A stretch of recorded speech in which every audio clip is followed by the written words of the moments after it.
Okay, excellent. We are doing really well. The next topic on our agenda is financial liabilities, a firm's debt. Generally, we can have two forms of financing in a company: money provided by shareholders, which in finance and accounting is considered as own money, and money provided by third parties, liabilities.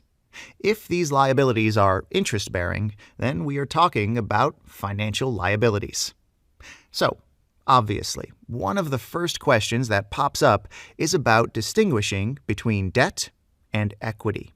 We must be able to classify correctly between the two when raising finance.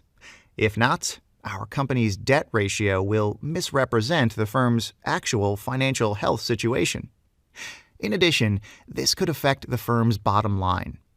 Interest expenses arising from financial liabilities decrease net profit, while dividends payments to equity holders are the distribution of earnings and have no impact on the P&L.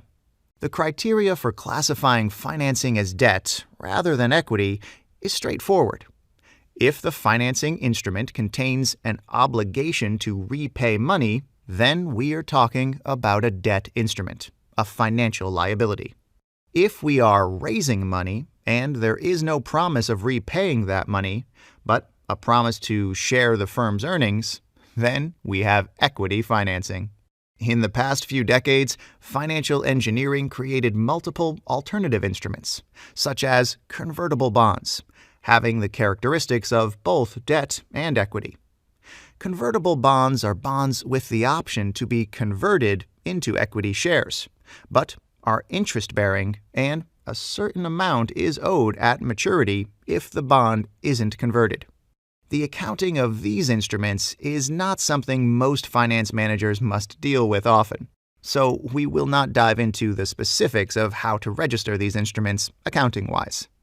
Instead, in the next lesson, we'll dig much deeper into the different financial liabilities companies operate with. Okay, this will do for now. Thanks for watching.